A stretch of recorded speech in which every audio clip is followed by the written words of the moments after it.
नमस्कार। मैं वंदना अल्फाज तेरे अंदाज मेरे में आप सभी का हार्दिक अभिनंदन करती हूँ। धर्म क्षेत्र कुरुक्षेत्र में वो सारे अधर्म हुए जो नहीं होने चाहिए थे। द्रोण का वध झूठ के हाथों हुआ। निहत्थे अभिमन्यु को कायरता से मारा गया। जयद्रथ का संहार भी छल से किया गया और भीष्म पितामह को भी कपट से शरशैया पर लिटा दिया गया। जहां सत्य का व्रत लेने वाले धर्मराज को भी असत्य का साथ देना पड़ा, वहां सिर्फ एक योद्धा ऐसा था जिसने पल भर के लिए भी धर्म का सूर्यास्त नहीं होने दिया। वह अपने पर्वताकार भुजाओं से धर्म का ध्वज थामे खड़ा रहा। वह था सूर्यपुत्र कर्ण। छल कपट, धर्म अधर्म, न्याय अन्याय, सत्य असत्य, अब सारे विशेषण युद्ध के इस अंतिम चरण में आकर मौन हो गए थे। दुर्योधन अपने 99 भाइयों के शव पर रो चुका था। अब न तो उसकी तरफ बढ़ते हुए तीरों को रोकने के लिए द्रोण की ढाल थी और न ही भीष्म पितामह का बल। सब समाप्त हो चुका था। युद्ध की काली रात सब कुछ निगल चुकी थी, लेकिन मित्रता का वो अखंड दीप अभी भी जल रहा था जिसे कर्ण कहते हैं। कर्ण जानता था कि दुर्योधन की अंतिम आस उसी पर टिकी हुई है। अब समय आ गया है कि वह अर्जुन को मारकर कुरुक्षेत्र के मस्तक पर कौरवों के विजय का राज तिलक करे। लेकिन कर्ण यह भी जानता था कि नियति ने पग पग उससे जो घात किए हैं, सब जोर लगाकर रंगभूमि में मुंह बाए उसके सामने खड़ा होगा। कहते हैं अर्जुन युग की पिछली रात कर्ण स्वप्न में अपने गुरु परशुराम से मिला और उनसे याचना की, हे गुरुदेव, बस एक दिन के लिए, सिर्फ कल के लिए मुझे श्राप मुक्त कर दें और मुझे वो ब्रह्मास्त्र लौटा दें जो मैंने अपने शरीर को गलाकर प्राप्त की थी। कल अर्जुन का वध करके वह शस्त्र मैं ससम्मान आपको वापस लौटा दूंगा। पर उत्तर में परशुराम ने क्या कहा? तुम लेने के लिए नहीं, देने के लिए प्रसिद्ध हो, राधे। अपने भाग्य से संधि कर लो, अर्जुन को जीवन दान, पांडवों को विजयी कर दो। स्वप्न से कर्ण की आंखें खुली तो वह जान गया कि गुरु ने उसे क्या संकेत दे दिया। उसे आभास हो गया कि कल कुरुक्षेत्र में उसका मस्तक कटकर धरती पर लौट रहा होगा। वो समझ गया कि नियति को उस पर जरा भी तरस नहीं आएगा। मृत्यु निश्चित थी, पर उससे भी बढ़कर यह निश्चित था कि कर्ण पीछे नहीं हटेगा। आगे बढ़कर मृत्यु को गले लगाएगा और उसे इतने जोर से आलिंगनबद्ध करेगा कि मृत्यु की भी हड्डियां चटक जाएगी। रथ सजा भेरियां, धमक उठी, गहगहा उठा अंबर विशाल, कूदा से अंदन पर गरज कर्ण, ज्यों उठे गरज क्रोधांध काल। बज उठे रोर का पटह कंब, उल्लसित वीर कर उठे हूह, उच्छल सागर सा चला कर्ण को लिए क्षुब्ध सैनिक समूह।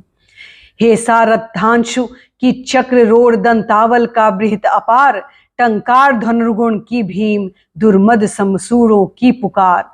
खलमला उठा ऊपर खगोल, कलमला उठा पृथ्वी का तन, सन सन कन उड़ते लगे विशिक, झनझना उठी असियां झनझन। तालोच तरंगा वृत विभुक्षु सा लहर उठा संघर्ष समुद्र, या पहन ध्वंस की लपट लगा, नाचने लगा समर में स्वयं रुद्र। है कहाँ इंद्र, देखे कितना प्रज्वलित मत्स्य जन होता है, सुरपति के छले हुए नर का कैसा प्रचंड रण होता है। अंगार दृष्टि या धधक उठा जिस तरह शुष्क कानन का तृण, सकता न रोक शस्त्री की गति, पुंजित जैसे नवनीत मसृण। यम के समक्ष जिस तरह नहीं चल पाता बद्ध मनुज का वश, हो गई पांडवों की सेना त्यों ही बाणों की विद्ध विवश। भागने लगे नरवीर छोड़ वह दिशा जिधर भी झुका कर्ण, भागे जिस तरह लवा का दल, सामने देख रोशन सुपर्ण। रण में क्यों आए आज लोग मन ही मन पछताते थे, दूर से देखकर भी उसको भय से सहमे से जाते थे। काटता हुआ रण विपिन क्षुब्ध, राधे गरजता था क्षण क्षण। सुन सुन निनाद की धमक, शत्रु का व्यूह लरजता था क्षण क्षण। अरि की सेना को विकल देख बढ़ चला और कुछ समुत्साह, कुछ और समुद्वेलित होकर उमड़ा भुज का सागर अथाह। गर्जा अशंक हो कर्ण शल्य, देखो कि आज क्या करता हूं। कौन्तेय कृष्ण दोनों को ही जीवित किस तरह पकड़ता हूं। बस आज शाम यही सुयोधन का जय तिलक सजा करके लौटेंगे हम दुंदुभी अवश्य, जय की रण बीच बजा करके। इतने में कुटिल नियति प्रेरित पड़ गए सामने धर्मराज। टूटा कृतांत सा कर्ण लोक पर पड़े टूट जिस तरह बाज। लेकिन दोनों का विषम युद्ध क्षण भर में भी ठहर न पाया। सह सकी न गहरी चोट युधिष्ठिर की मुनि कल्प मृदुल काया। भागे वे रण को छोड़ कर्ण ने झपट दौड़कर गहा ग्रीव। कौतुक से बोला महाराज, तुम तो निकले कोमल अतीव। हाँ वीरू नहीं, कोमल कहकर ही जान बचाए देता हूं। आगे की खातिर एक युक्ति भी सरल बताए देता हूं। है विप्र आप सभी सेविये, धर्म तरु तले कहीं निर्जन वन में। क्या काम साधुओं का कहिए इस महाघोर घातक रण में। मत कभी छत्रता के धोखे रण का प्रदाह झेला करिए। जाइए नहीं फिर कभी गरुड़ की झपटों से खेला करिए। भागे विपन्न हो समर छोड़ ग्लानी में निमज्जित धर्मराज। सोचते कहेगा क्या मन में, जाने यह शूरों का समाज। प्राण ही हरण करके रहने क्यों नहीं हमारा मान दिया। आमरण ग्लानि सहने को ही पापी ने जीवन दान दिया। समझे नहाए कौन्तेय, कर्ण ने छोड़ दिए किस लिए प्राण। गर्दन पर आकर लौट गई सहसा, क्यों विजय की कृपाण। लेकिन अदृश्य ने लिखा, कर्ण ने वचन धर्म का पाल किया। खड्ग का छीनकर ग्रास उसे मां के अंचल में डाल दिया। कितना पवित्र यह शील, कर्ण जब तक भी रहा खड़ा रण में। चेतनामयी मां की प्रतिमा घूमती रही तब तक मन में। सहदेव युधिष्ठिर नकुल भीम को बार बार बस में लाकर कर दिया मुक्त। हंसकर उसने भीतर से कुछ इंकित पाकर। देखता रहा सब शल्य, किंतु जब इसे तरह भागे पवितन। बोला होकर वह चकित, कर्ण की ओर देख यह परुष वचन। रे सूत पुत्र, किस लिए विकट का यह काल पृष्ठ धनु धरता है। मारना नहीं है तो फिर क्यों वीरों को घेर पकड़ता है। संग्राम विजय तू इसी तरह क्या संध्या तक आज करेगा क्या। मारेगा अरियों को कि उन्हें दे जीवन, स्वयं मरेगा क्या। रण का विचित्र यह खेल मुझे तो समझ नहीं कुछ पड़ता है। कायर अवश्य कर याद पार्थ की, तू मन ही मन डरता है। हंसकर बोला राधेय, शल्य पार्थ की भीति उसको होगी। शयमान क्षणिक भंगुर शरीर पर मिशा प्रीति जिसको होगी। इस 4 दिनों के जीवन को मैं तो कुछ नहीं समझता हूं। करता हूं वही सदा जिसको भीतर से सही समझता हूं। पर ग्रास छीन अतिशय बुभुक्ष अपने इन बाणों के मुख से। होकर प्रसन्न हंस देता हूं चंचल किस अंतर के सुख से। यह कथा नहीं अंतःपुर की बाहर मुख से कहने की है। यह व्यथा धर्म के वर समान सुख सहित मौन सहने की है। सब आंख मूंद कर लड़ते हैं जय इसी लोक में पाने को। पर कर्ण जूझता है कोई ऊंचा संदर्भ निभाने को। सबके समेत पंकज सर में मेरे भी चरण पड़ेंगे क्या। ये लोभ मृतिका में जग में के आत्मा का तेज हरेंगे क्या। यह देह टूटने वाली है इस मिट्टी का कब तक प्रमाण। मृतिका छोड़ ऊपर नभ में भी तो ले जाना है विमान। जुटा रहा सामान खमंडल में सोपान बनाने को। ये 4 फूल फेंके मैंने ऊपर की राह सजाने को। ये 4 फूल हैं मोल किन्हीं कातर नैनों के पानी के। ये 4 फूल प्रछन्न दान हैं किसी महाबलदानी के। ये 4 फूल मेरा अदृष्ट था हुआ कभी जिनका कामी। ये 4 फूल पाकर प्रसन्न हो हंसते होंगे अंतर्यामी। समझोगे नहीं शल्य इसको, यह कर्तव्य नादानों का है। ये खेल जीत से बड़े किसी मकसद के दीवानों का है। जानते स्वाद इसका ये ही जो सुरा स्वप्न की पीते हैं। दुनिया में रहकर भी दुनिया से अलग खड़े हो जीते हैं। समझा न सत्य ही शल्य इसे, बोला प्रलाप यह बंद करो। हिम्मत हो तो लो को करो समर, बल हो तो अपना धनुष धरो। लो यह देखो वानरी ध्वजा दूर से दिखाई पड़ती है। पार्थ के महारथ की घर घर आवाज सुनाई पड़ती है। क्या बेगवान है अश्व, देख विक्षुब्ध शर्माई है जाती है। आगे सेना छट रही, घटा पीछे से छाती जाती है। राधे काल यह पहुंच गया है, शायक संधानी तृण करो। ये थे विकल सदा जिसके हित, वह लालसा समर की पूर्ण करो। पार्थ को देख उच्छल उमंग पूरित उड़ पारावार हुआ। दंभोली नाद कर कर्ण कुपित अंतकसा भीमाकार हुआ।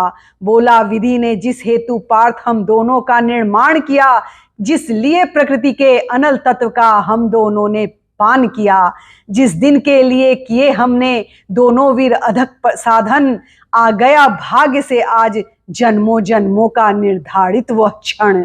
आओ हम दोनों विशिक वही पूजित हो, जय जयकार करे। ममत छेदन से एक दूसरे का जी भर कर सत्कार करे। पर सावधान इस मिलन विदु से अलग नहीं होना होगा। हम दोनों में से किसी एक को आज यही सोना होगा। हो गया बड़ा अतिकाल, आज निर्णय अंतिम कर लेना है। शत्रु का या फिर अपना मस्तक काट कर यही धर देना है। कर्ण का देख यह दर्प पार्थ का दहक उठा रविकांत हृदय। बोला रे सारथी पुत्र, किया तूने सत्य ही योग्य निश्चय। पर कौन रहेगा यहाँ, बात यह अभी बताए देता हूँ। धड़ से तेरा शीस मूड़ ले अभी हटाए देता हूँ। यह कह अर्जुन ने तान कान तक धनुषवाण संधान किया। अपने जानते विपक्षी को हत ही उसने अनुमान किया। पर कर्ण झेल कर वह महाविशिष कर उठा काल सा अट्ठाहास। रण के सारे स्वर डूब गए, छा गया निनद से दिशाकाश। बोला शाबाश वीर अर्जुन, यह खूब गहन सत्कार रहा। पर बुरा ना मानो अगर आन कर मुझ पर यह बेकार रहा। मत कवच और कुंडल विहीन इस तन को मृदुल कमल समझो। साधना दीप्त वक्ष स्थल को अब भी दुर्भेद्य अचल समझो। अब लो मेरा उपहार, यही अमलोक तुम्हें पहुंचाएगा। जीवन का सारा स्वाद तुम्हें बस इसी बार मिल जाएगा। कह इस प्रकार राधे अधर को दबा रौद्रता में भरकर। हुंकार उठा घातिका शक्ति विकराल यशासन पर धड़के। संभले जब तक भगवान नचाए इधर उधर किंचित स्पंदन। तब तक रथ में ही विकल विंद मूर्छित हो गिरा पृथानंदन।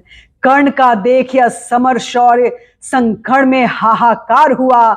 सब लगे पूछने अरे पार्थ का क्या सचमुच संहार हुआ। पर नहीं मरण का तट छूकर हो उठा अचिर अर्जुन प्रबुद्ध।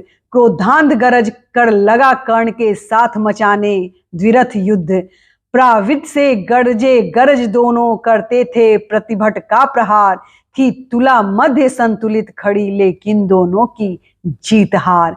इस ओर कर्ण मर्तंड सदृश, उस ओर पार्थ अंतक समान। रण के मिसमानो स्वयं प्रलय हो उठा समर में मूर्तिमान। जूझता एक क्षण छोड़ स्वतः सारी सेना विस्मय विमुग्ध। अपलक होकर देखने लगी दो शितिकंठों का विकट युद्ध। है कथा नयन का लोभ नहीं संवृत कर सके स्वयं सुरगण।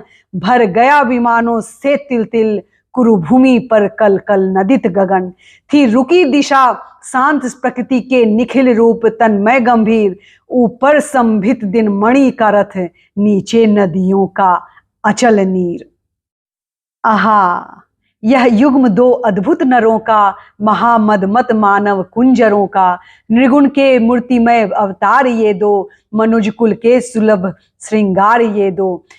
परस्पर हो कहीं यदि एक पाते, ग्रहण कर शील की यदि टेक पाते, मनुष्यता को न क्या उत्थान मिलता, अनूठा क्या नहीं वरदान मिलता। मनुष्य की जाति का पर शाप है ये, अभी बाकी हमारा पाप है ये। बड़े जो भी कुसुम कुछ फूलते हैं, अहंकृति में भ्रमित हो भूलते हैं। नहीं हिल मिल विपिन को प्यार करते, झगड़ कर विश्व का संहार करते। जगत को डाल कर निःशेष दुख में, शरण पाते स्वयं भी काल मुख में। चलेगी यह जहर की क्रांति कब तक, रहेगी शक्ति वंचित शांति कब तक। मनुज मनुजत्व से कब तक लड़ेगा, अनल वीरत्व में कब तक झड़ेगा। विकृति जो प्राण में अंगार भरती, हमें रण के लिए लाचार करती। घटेगी तीव्र उसका दाह कब तक, मिलेगी अन्य उसको राह कब तक। हलाहल का शमन हम खोजते हैं, मगर शायद विमन हम खोजते हैं। बुझाते हैं दिवस में भी जहर हम, जगाते फूक उसको रात भर हम। किया कुंजित विवेचन व्यस्त नर का, हृदय शोरती भीति से संत्रस्त नर का। महाभारत मही पर चल रहा है, भुवन का भाग्य रण में जल रहा है। जल रहा महाभारत का रण, जल रहा धरित्री का सुहाग। फट कुरुक्षेत्र में खेल रही, नर के भीतर की कुटिल आग। बाजियों गाजों की लोथों में गिर रहे मनुष्य के छिन्न अंग। बह रहा चतुष्पद और द्विपद का रुधिर मिश्र हो एक संग। रत्व गरैये सुधर भूधर से लिए रक्त रंजित शरीर, थे जूझ रहे कौन्तेय कर्ण, क्षण क्षण करते गर्जन गंभीर। दोनों रण कुशल धनुर्धर नर, दोनों समतल दोनों समर्थ, दोनों पर दोनों की अमोघ थी विशिक वृष्टि हो रही व्यर्थ।